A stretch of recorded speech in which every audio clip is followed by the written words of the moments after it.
傳聞武士一家喺一晚之間離奇失蹤，留低嘅只有呢座荒山野嶺屹立百年嘅大宅。你聽下，風聲吹過嘅斷崖聲，係咪佢哋返咗嚟揾緊消失咗嘅家？歡迎嚟到香港南極嘅禁地巫士古宅。我而家唔係拍恐怖片啊，大佬！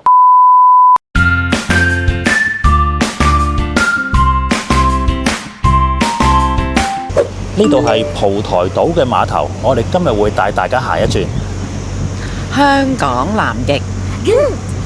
想嚟到蒲台島呢，好簡單嘅啫，只要喺香港仔碼頭坐大約1個鐘頭嘅渡輪呢，就可以嚟到噶啦。詳細嘅船期表呢，我已經擺咗喺下邊嘅資訊欄嘅，咁啊大家出發之前呢，就可以參考下啦。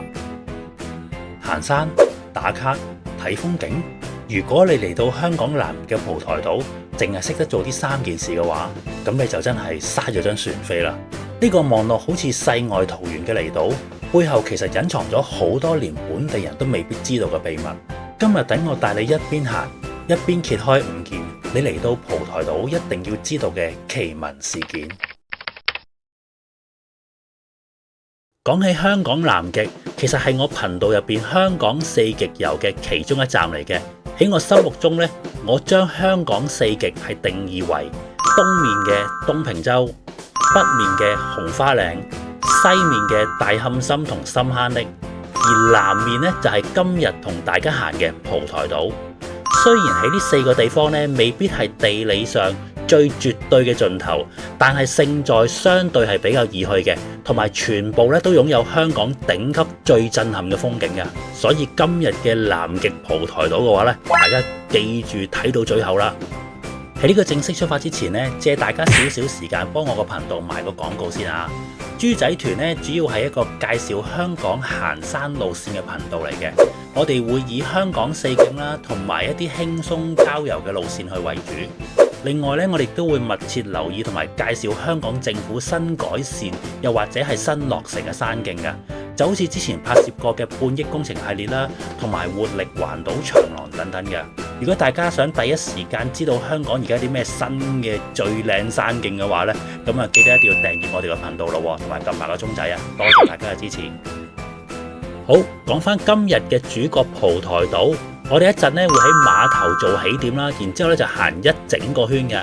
咁整條路線咧水平距離係大約5.5公里，全程嘅上落攀升係唔多嘅，所以咧係一條非常輕鬆入門嘅路線嚟嘅。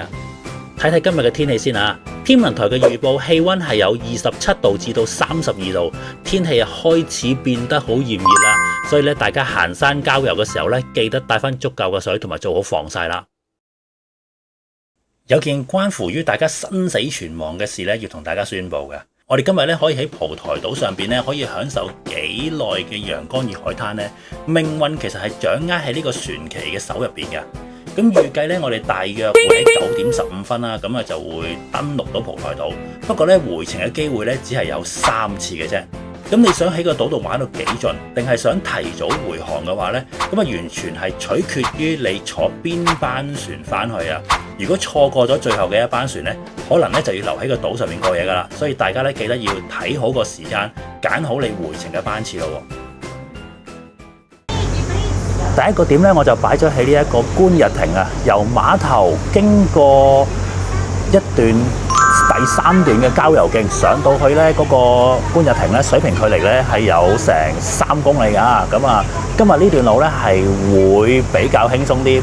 咁首先有樣嘢要認知嘅就係蒲台島咧，其實佢係分咗有3段嘅行山徑嘅。咁啊3段，咁啊睇呢個地圖都清楚嘅，或者睇我而家鋪嘅地圖啦。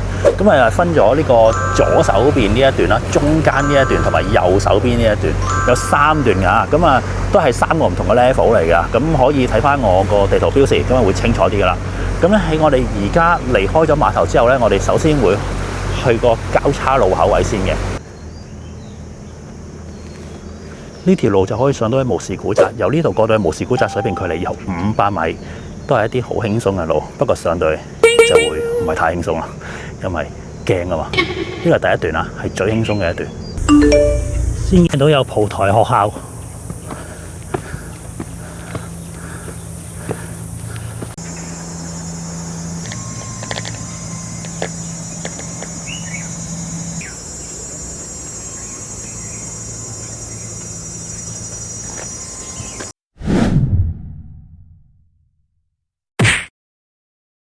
行到長石牌嘅山頭，你會見到一間被樹藤吞噬咗嘅荒廢大宅。呢度就係傳聞中一夜消失嘅巫士鬼屋。傳說話當年全屋嘅人離奇失蹤，但係真實嘅歷史呢，其實係仲刺激嘅。喺1930年代，島上嘅富商巫士起咗呢一間豪宅，因為孤懸海外嘅關係，結果喺一晚全島都係睇大戲嗰陣時，引咗班海盜入嚟洗劫，甚至差啲去到綁票添啊！經過咗海盜同埋日軍嘅侵略，後人係為咗保命先至被迫搬走嘅。留落嚟嘅斷壁殘垣，其實係一個大時代無奈嘅故事嚟嘅。好啦，睇完個巫士古宅之後呢，咁我哋就沿路翻落去，正式進行我哋呢個蒲台島之旅啦。經過巫士古宅翻落嚟之後呢，我哋而家就正式行呢個第三段。頭先講嘅第三段係比較崎嶇少少，不過首先就過咗去呢一個天后廟先啊。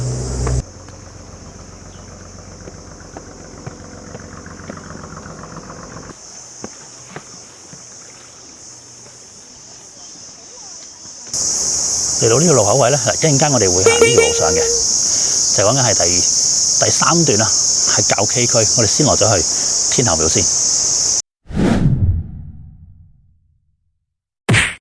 喺蒲台島嘅西南角咧，有一座起喺懸崖邊嘅天后古廟喎。傳說咧，當年咧漁民喺風暴之中迷失咗，全靠咧呢度咧出咗一個神光引導翻先執翻條命咋。最震撼嘅咧係每逢3年一度嘅太平清醮，島民咧會喺呢度完全冇平地嘅懸崖峭壁上面咧，用竹枝搭起一座一座嘅凌空神功戲棚啊！雖然平時個島咧冇乜人住啊，但係一到啲慶典嘅話咧，散落喺世界各地嘅漁民啊、鄉親啊，都會揸翻隻船翻嚟。所以呢座廟咧，其實係守護住香港最南端嘅廣東傳說。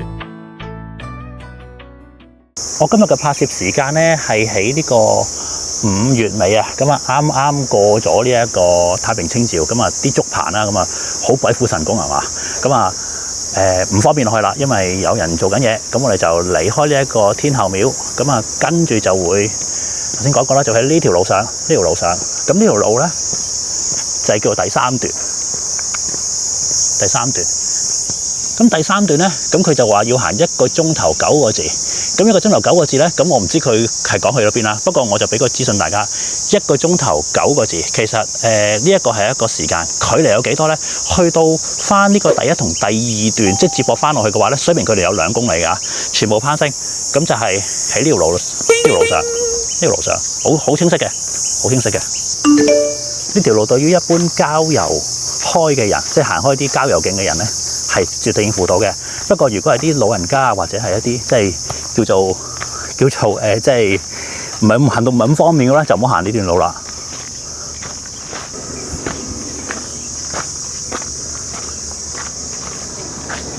咁啊，穿過個發射站啦。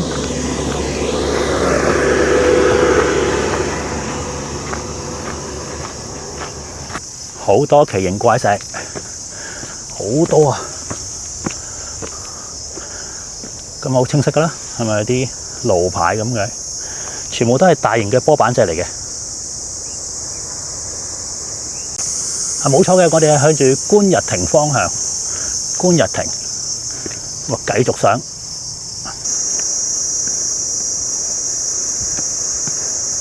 石頭係大級㗎，要扶一扶嘅。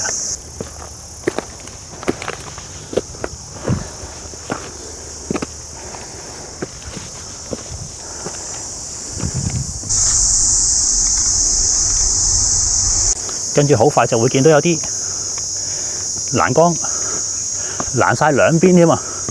我記得以前好似攔一邊嘅啫。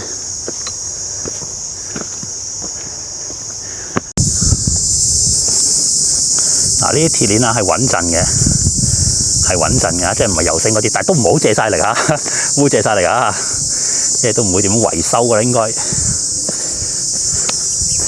睇下幾多呢啲咁樣嘅大石頭可以打卡。路況係非常之清晰嘅。咁啊，大家可以見到就係喺呢個位置啦，呢條路上去呢一個位，再屈翻上去呢邊，再兜去後邊。好難好具體講，行到你就知噶啦，好清晰嘅。呢啲咁靚嘅風景係要去到蒲台島呢個南極位先可以揾到。哇！有個標示啦，咁啊直去嘅，咁啊下邊呢個位，哇！你唔打卡真係嘥晒啦，係嘛啊？好，落去行個圈先。咁啊有啲攀升嘅，需要有啲攀升，咁啊有啲樓梯啦，應該係全段最崎嶇噶啦。不過慢慢係上到嘅。雖然係斜，但係咧有足夠嘅踏腳位嘅。一路行欄杆，一路感受下呢個蒲台島南極嘅風景。大家知唔知道蒲台島點解會叫做蒲台島呢？呢度就係我頭先片頭所講嘅第二件事啦。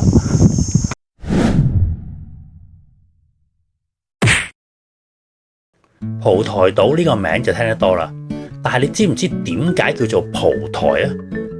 老一輩嘅村民咧就話以前咧喺島上咧盛產紫菜啦，大家採摘曬乾咗之後，就會將啲紫菜咧好似僧侶咁樣打坐蒲團嘅形狀咁樣擺喺度喎，所以咧一開始咧就叫做蒲台島啦。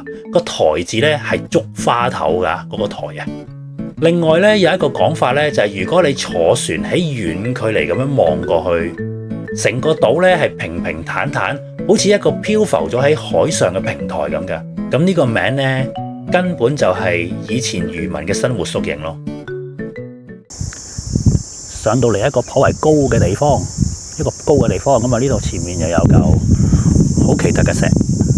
咁啊呢個位咧其實就一個好大嘅波板石嚟嘅，極度之大。咁啊，建議就唔好跟嗰啲荒徑走，因為見到啲小路啲荒徑，但係真係好似有啲危險咁樣。咁所以我哋都係跟翻官方嘅第3段山徑上啦。即係呢啲路牌真係好密，好密。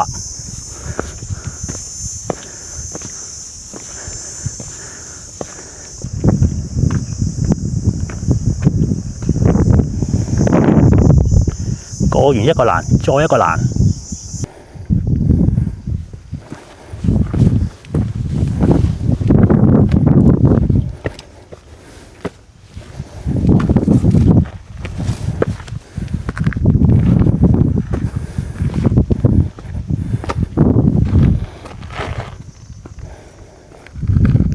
頭段啊，呢啲畫面係非常之多啊，即係呢啲岩石嘅畫面。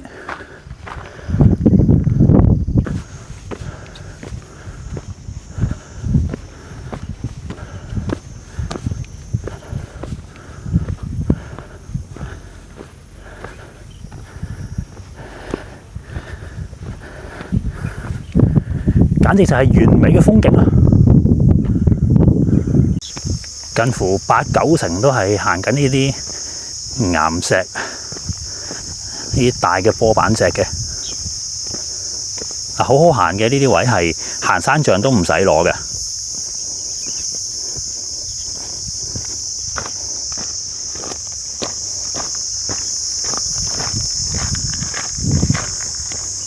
咁啊，跟住方向指啦，咁啊行右邊啦。咁啊，感覺到要落嘅，哇！突然間好似有波急落咁喎。入翻嚟啲密草嘅位置，好貼心嘅路牌，繼續。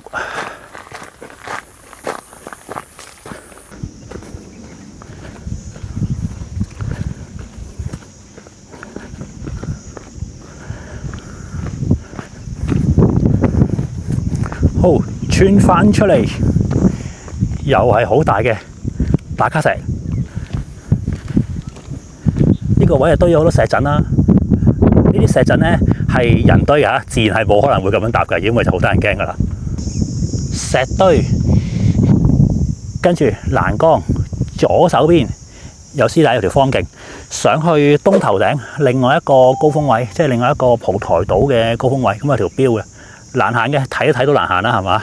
輕鬆郊遊就唔好搞佢啦。咁我哋而家就繼續呢個方向行。嗱，基本上都見到官日亭啦，呢個官日亭經大嘅波板脊出返嚟分岔路口位，冇錯啦，就係呢一個交叉路口位啊！嗱，如果我哋喺呢個方向去，就落返去無事古宅啦，無事古宅嘅位置。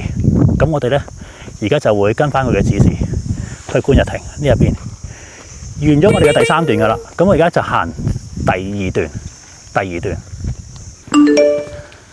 K 區嘅山路已經行完，我哋行 K 區嘅山路總共行咗幾耐咧？即係較為 K 區啊，行咗大約個半鐘度咯，就行完噶啦。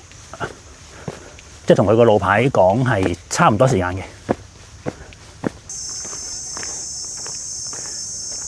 呢一嚿就係有成2個人高嘅大石，跟住前面直去，就嚟到前面海拔188牛湖頂，前邊呢度就係官日亭。官日亭下個點呢，我就會落去嗰個交叉路口位嘅洗手間，由呢度過到去。全落水平距離630米啊！咁我呢個官日亭就休息嘅一樓啊，風景啊冇乜，因為擋晒嗰啲樹。好，咁啊休息一陣之後咧，我哋就會經呢條路翻落去啦。呢個位係極品中嘅極品，香港南極嘅南極中嘅南極啊！一陣間我哋會兜到落去噶啦。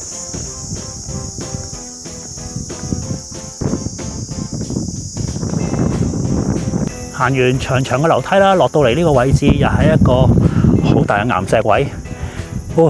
呢個南極位就係完全係冇嘢可以取代，即係我講緊香港嘅風景係冇嘢可以取代呢個位置。前面呢度燈塔，我哋先落咗個交叉位先，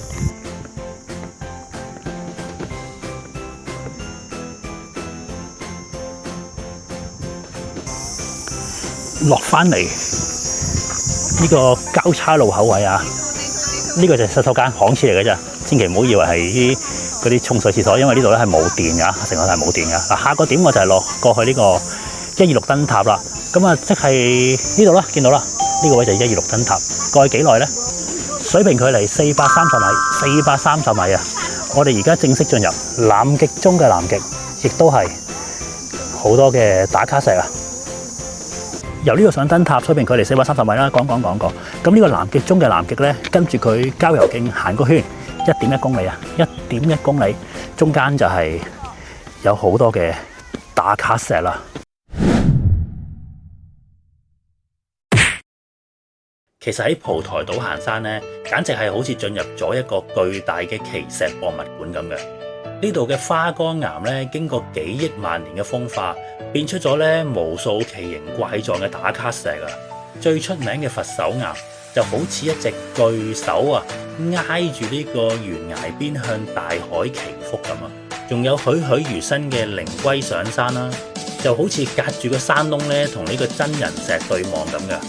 10足10咧，就好似大家喺度參禪咁。呢啲大自然嘅鬼斧神工，就算唔用濾鏡啊，每一次睇啊，都一樣咁震撼嘅。嚟到呢個分叉路口位咧，就係真人石同埋靈龜上山石啊，咁啊一左一右咁啊。行完樓梯上到嚟前面嘅126燈塔，126燈塔啊，咁啊呢個位就係南極中嘅南極啦嘅燈塔位。咁啊呢個位嘅風景就靚嘅，因為點解咧？南極啦嘛，咁望落去呢個海一面無際，去到盡頭咁嘅。咁啊，大家再欣賞下先。好啦，咁咧而家咧下個點咧就會係蒲台石刻，由燈塔位去到蒲台石刻水平距離1.1公里，咁啊都係一啲易行嘅路嚟嘅。好，過去嚟到分叉路口位呢度直去咧，就真係南極中嘅南極嘅極啦。咁呢個位就完全係海邊嚟噶啦。咁我哋就喺呢邊過去。咁啊見到一個牌啦，咁啊寫住咧就係前邊呢一個，即係佛手崖。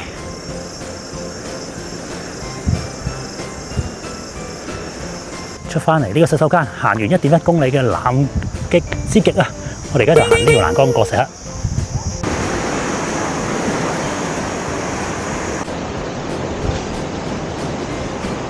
過完呢一條非常之出名嘅橋啦，呢條橋真係打卡一流，風景又靚。前面呢條路就係落去石刻噶啦，呢一條路，呢一個就係石刻。你有冇諗過3000年前嘅香港人喺度做緊啲咩呢？喺蒲台島最南邊嘅懸崖，藏住2組極之神秘嘅摩崖石刻，上面呢係刻滿咗好似動物啦同埋螺旋形狀嘅圖騰咁嘅樣。考古學家呢就話呢啲係青銅時代先民留落嚟嘅手筆嚟㗎。咁我可以想象一下啦，當時嘅人呢面對住茫茫大海，喺風高浪急嘅峭壁上面，一筆一筆咁樣刻下呢啲咁嘅符號。究竟呢啲係為咗祭祀海神啦，定係祈求平安呢？呢度呢就係香港最古老嘅神秘文化。經石刻翻上嚟，咁我仲有一個點就係蒲台島碼頭，由呢度過到咧水面距離350米，咁我哋就完晒今日嘅香港南極之旅啦。